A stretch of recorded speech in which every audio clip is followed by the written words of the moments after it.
In the week since October 7th, the world's eyes have been focused on Israel, especially southern Israel, the part of the Holy Land hit hardest by the Hamas attacks that day and the ongoing barrages of terrorist rockets ever since. But while the world is only now becoming aware of life on Israel's border with Gaza, because of the attacks and because of the ongoing war, the region is the longtime home to so many Israelis and to so many fellowship projects, and was the target of the worst violence carried out on that day. In the days since, because the fellowship was already on the ground in southern Israel, we have seen and heard the stories of what happened that day. And we've had the privilege of being able to help the people of the South begin to heal, thanks to our supporters who stand with Israel from all around the world.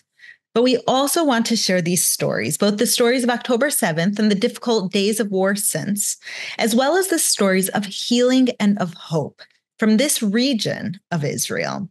The people are the people who have inspired the world with their hope, with their unity, with their desire to go on and rebuild instead of falling into despair.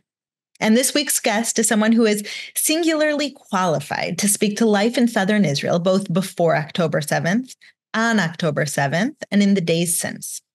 Adele Raemer is a blogger and an activist and an Israeli who lives on kibbutz Nirim, near Israel's border with Gaza. A mother, a grandmother, a teacher, a Zionist, a desert dweller, a hospital clown, and so much more. And so, Adele, I want to welcome you to my podcast, and thank you so much for joining. Thank you. It's an honor to be here.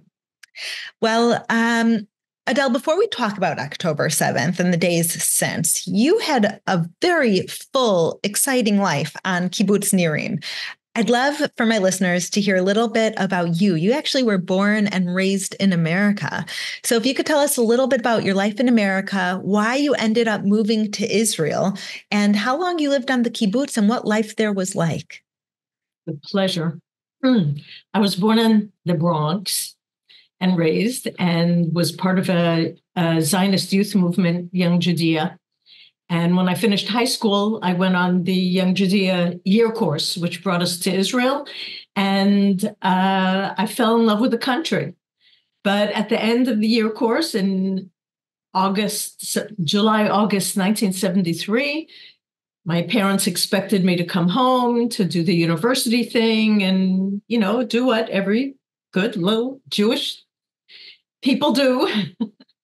So I did, but while I was waiting to be accepted into the college and stream of my choice, in 1973, the October War broke out. And so I wasn't in college yet. And I said, well, what am I doing in America? Israel needs me. And that's when I took the decision to make aliyah. I made aliyah finally to kibbutz, which was founded by Young Judean. It had just been transferred from the army to a civilian kibbutz. And so that's where I made aliyah. It was still, the Yom Kippur War was sort of, petering out. And I was 19, so I was given my draft papers. I went into the army, and while I was in the middle of my army service, I realized that Keturah wasn't the place that I wanted to stay. And that's how I got to kibbutz Nirim, where I am today. On the border, we're 2 kilometers, just under 2 kilometers from the border with the Gaza Strip. And that was in November 1975. So that's how long I've been living there. It was not a war zone when I went to live there. We used to get in a car on a Saturday and drive over to the shuk in Gaza, to the open air market, and go to the beach. And Gazans used to come in and work in our kibbutz. In fact, a Gazan built my house. And one day I was asking, that this was already in 1990, it was in 1996. Wow. So I asked him, it must be hard for you to get here to you have to go through the security and get up really early in order to get here. And he said, yeah, but I can earn an honest living. I could put food on my table and get education for my children. So it was worth it. And we called the area 95% heaven, because it really was 95% of the time, if not more. Heaven on earth. It was beautiful and quiet and green. It's a desert, but it's green and beautiful and community. We have a very, very special community. Here, I was in Jerusalem yesterday visiting my cousin, and I'm driving home with the cab driver and talking to him about October 7th and life on the border. He knows exactly what I'm talking about. You go to the States, who can you talk to about it? So all in all, this is my place. This is unfortunately not Eilat, but I do believe that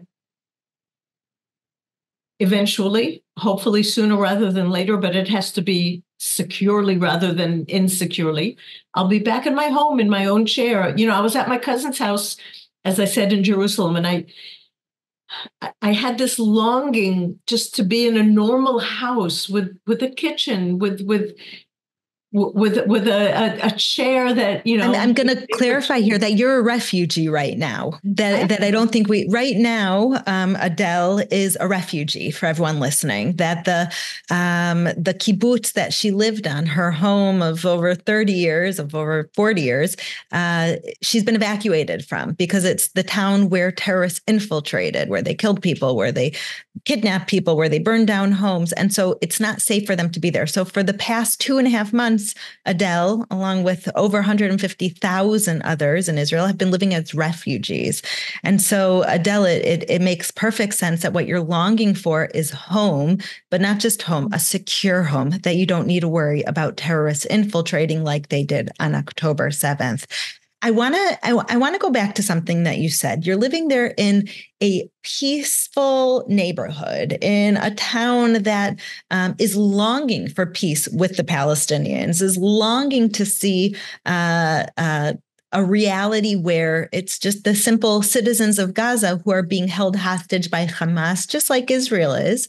And for years, even though you didn't have a physical infiltration, you had lots of rocket attacks.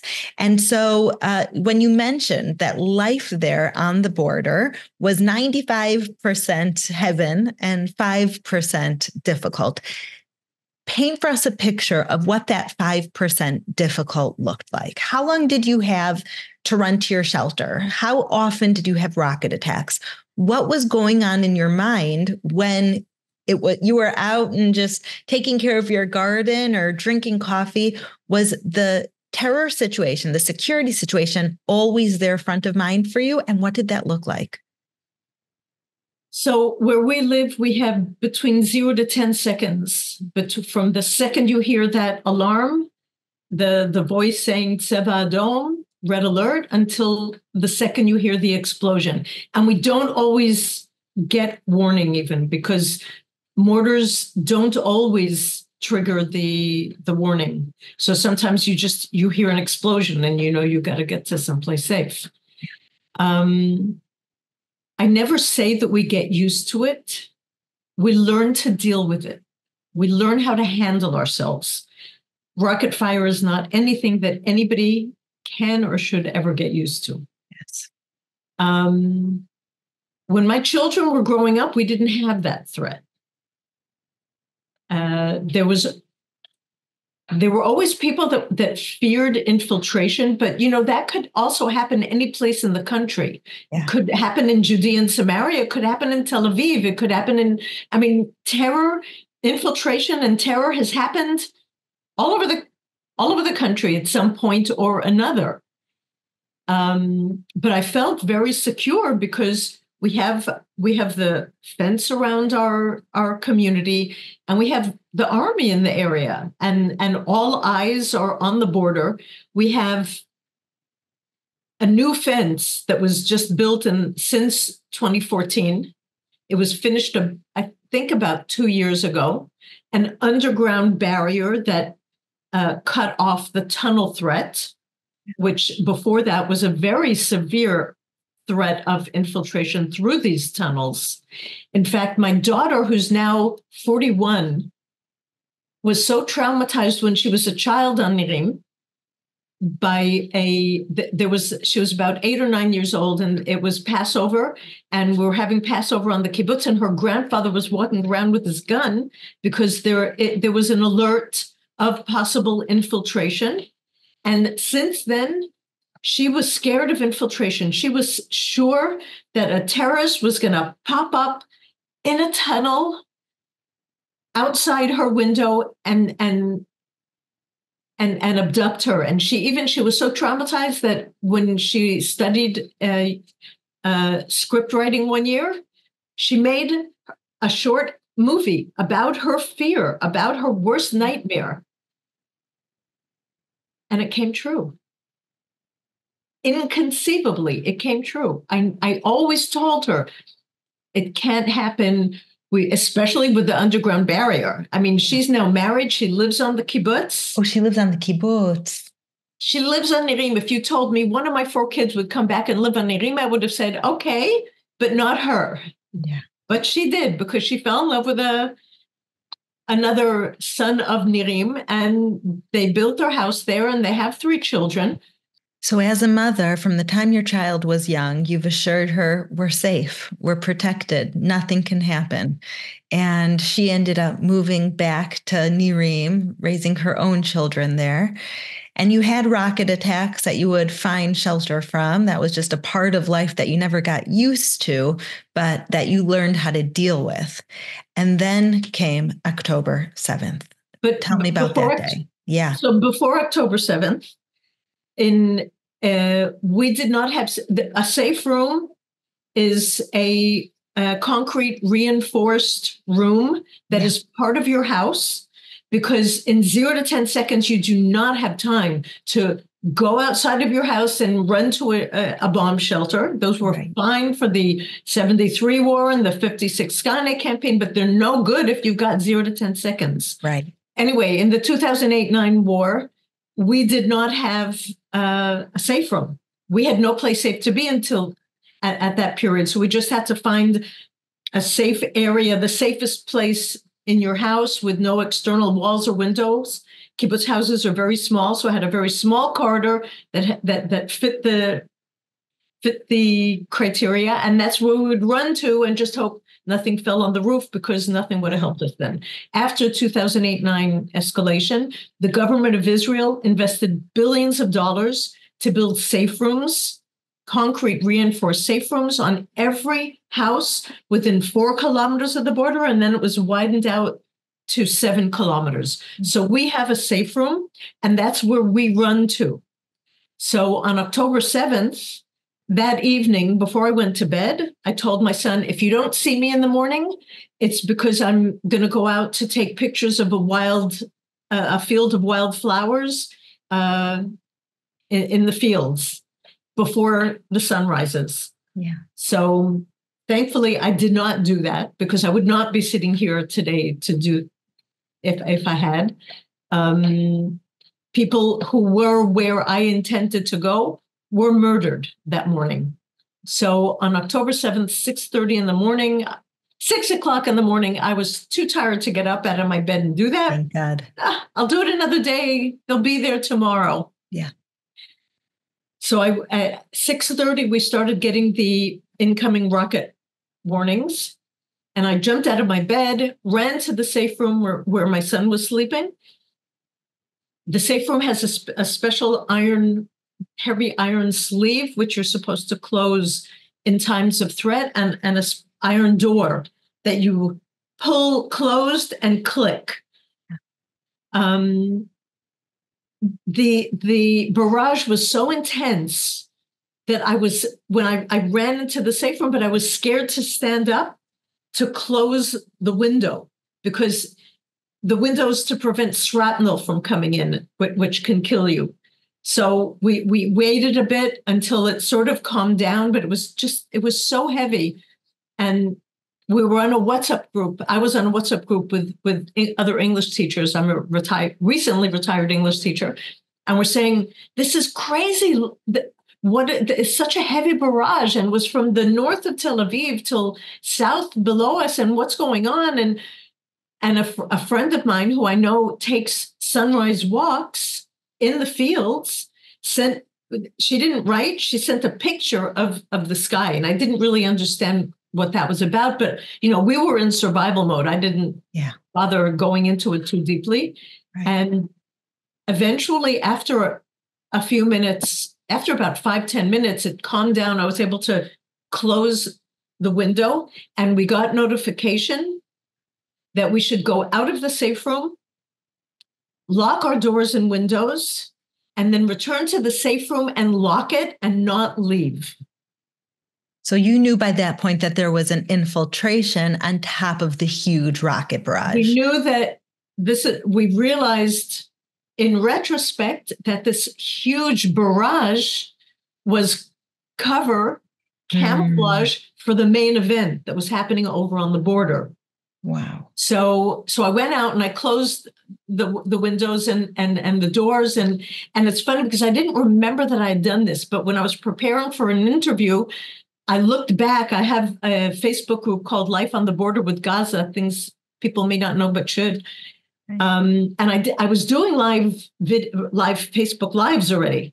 Wow. And at that point, I went out. I was doing a Facebook Live, and you can still see it there. And I'm saying, I don't really think this is necessary because I'm sure, nobody's going to infiltrate the kibbutz, but I'll do it anyway. And I'm walking around and locking the doors and the windows. And then I go back into the safe room. But you can't lock a safe room. Right. The safe room is built to keep you safe from rockets. Right, not from infiltrators. And they're made that if a rocket hits, that someone could specifically open it from the outside and come rescue you. Absolutely. And it has a lock that you click. Right. In order to protect you in case the house is hit someplace and there's an implosion, that it doesn't blow the door open. But anybody, as you said, from the outside has to be able to open it so that they can come in and take cover as well. People realize that very quickly that you can't lock the safe room. The only way to keep it locked is by pulling down the handle. Right. So that was my son's job. He was holding it. And so if anyone tried to open it, he would be holding it closed. Yeah. Hopefully you're strong enough to keep more it closed. Strong than the terrorist that would be fighting with the terrorist on the other side. Wow. So we started getting frantic messages of people in our kibbutz. We have a special messaging system that's internal to the kibbutz.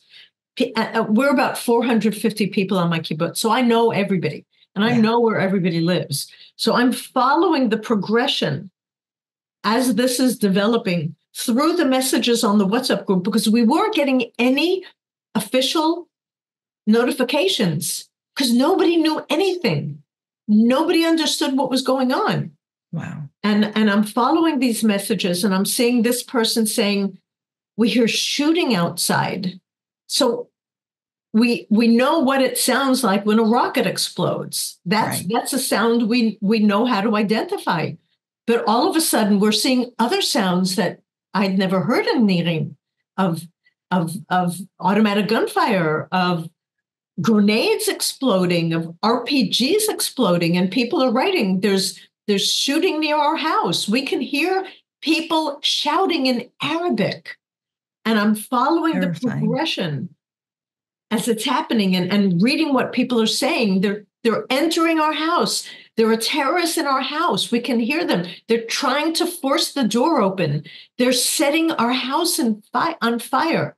The terrorists took gas balloons from outside the house, detached them, put them in the house, turned on the gas, and lit a match. Wow. So they exploded inside our houses.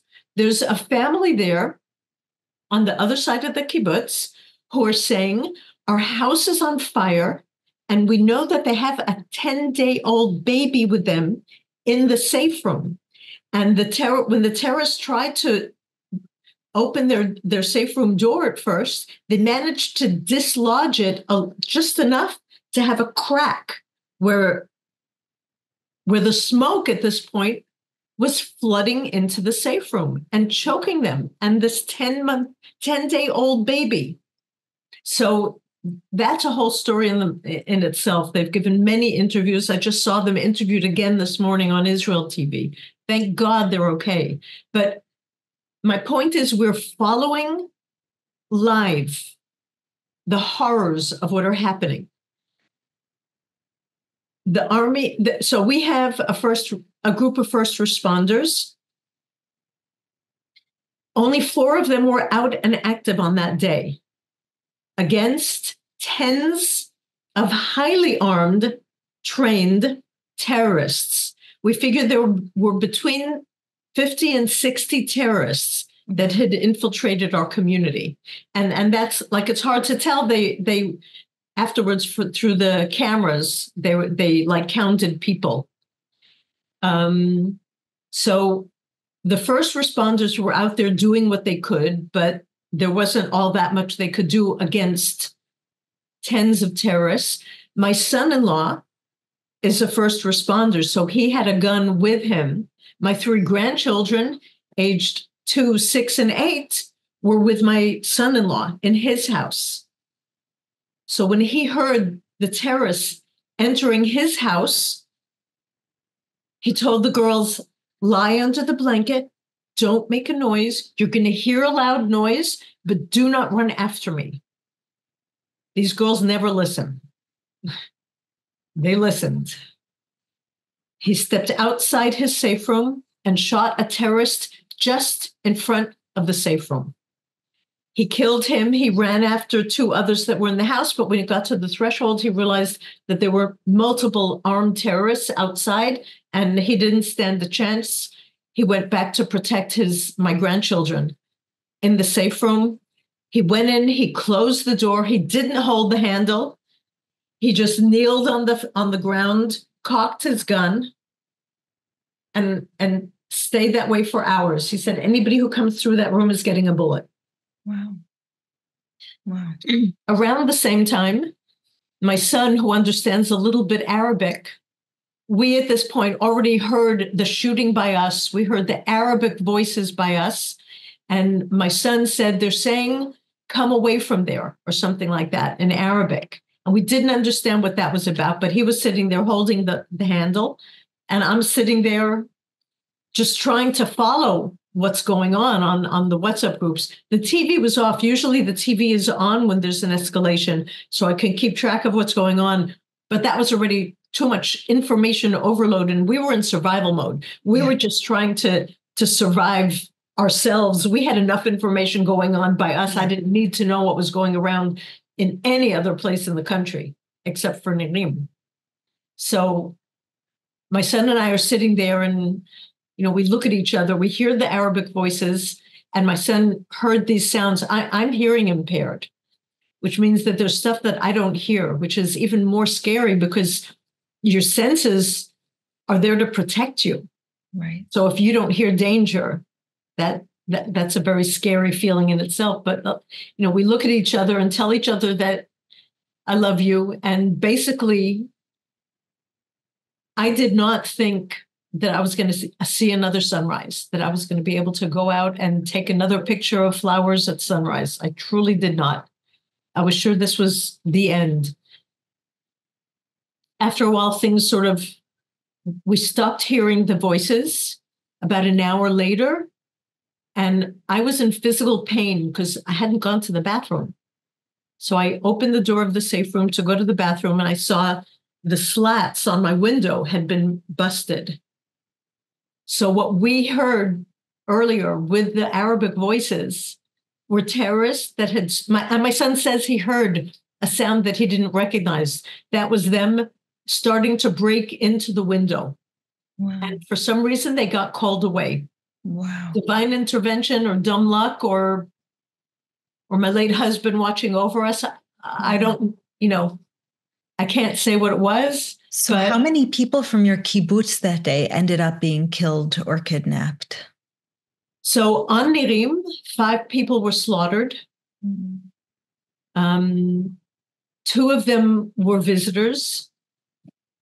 3 of them were people I've known since I came, or since they were born. whichever happened Yeah. later. 5 people were taken hostage. Again, one of those 5 was a visitor.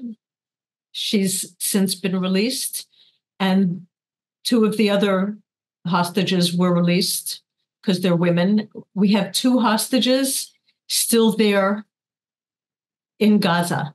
And the story that I told you at the beginning about my friend who was out walking in the fields, about an hour after this started, I tried contacting her because all of a sudden I remembered Judy's walking with her husband, Gadi, in the fields. I wonder if they got home okay. Yeah. And I tried to message her, and there was no response. And we're talking in the WhatsApp group. Has anybody heard from Judy? No response. Somebody suggested call Gadi, and I tried to call Gadi. No response. And a few days later, I was talking to her children, because by then we realized that they were abducted.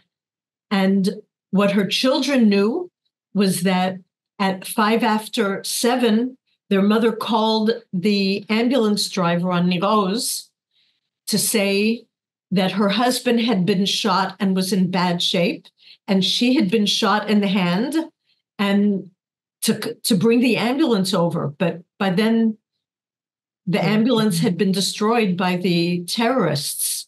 So they asked me to check and see when she sent the picture in the WhatsApp group. And I went back and I realized it wasn't a picture. It was a video. So there's a video that she took of the sky. You can hear the red alert in the background. You can hear the machine gun shots, and you hear them whispering to each other, what's that? What's going on? What's happening? And they're lying like they lay down in the fields and were hiding by this time. So until this day, no one has seen them. We've got no word. Their family know nothing. 72 days. Wow. We don't know if they're alive, if they're dead, if they've been taken care of. The Red Cross have been totally useless, aside from acting as taxi drivers during the hostage return. And we're just devastated. You know, every time I turn on the TV, I see people I know, or parents of people I know, or children of people I know. The TV is full of people from our communities. In Eshkol, we're a small community. Right. And we don't know what's happening with them, or they've been slaughtered. It's heartbreaking to turn on the TV. I think for everyone in Israel, this has been personal to a different extent. And for you, Adele, and for your family who thank God miraculously survived, it's personal in a different way. It's people that you know, people that you love, your community. And it's something that you never thought would happen, that in an instant, the entire reality changed, that you went from being a comfortable person with a passionate life of helping others. You do medical clowning and you help others in so many ways, to suddenly being a refugee yourself with loved ones, friends, and family members who will have to rebuild their lives in a way we don't even know how. And so I want to tell you that as you and the people of your community has done for so many others, that the fellowship is here with you, with the people of Nirim, with the people of Southern Israel, with people of Israel. And I think the most important message right now to know is that you're not alone, is that there are millions of people around the world, both Christians and Jews, who stand with you, who stand with the people of Nirim, who stand with Israel. And in face of the rise of anti-Semitism, there is a voice in a way now louder than ever saying, we stand with the people of Israel. And so we just thank you for sharing everything with the world, your story, your thoughts, your wisdom, and taking the time to speak with me today. And I need you to know that helps us stay strong. That is truly significant. The hug that we got, first of all, from from the hotel here, the King Solomon Hotel, that till this day see to all of our needs. The people in Eilat who got together and had a whole hall full of clothing and things for us because we escaped, and many people escaped just with the shirts on their back. And the people of Israel and Am Yisrael, and this is what gives us strength. We have received an amazing hug from so many, and I need to thank you and your audience for perpetuating this hug and for letting us know that you have our backs. Thank you so much, Adele. We're with you for the long run, and we're thinking about you, praying for you, and believing that life will somehow move on. Thank you so much, Adele. God bless you. Thank you. God bless you too. Thank you for listening to the Conversations with Yael podcast. If you like what you have heard, please check out my weekly podcast, Nourish Your Biblical Roots, that explores the Jewish roots of the Christian faith with inspirational and ancient teachings. You can also visit me at mybiblicalroots.org for more of my teachings, videos, blogs, and books. Follow me on Instagram at Yael_Eckstein or on Facebook at Yael Eckstein. Shalom and see you next month.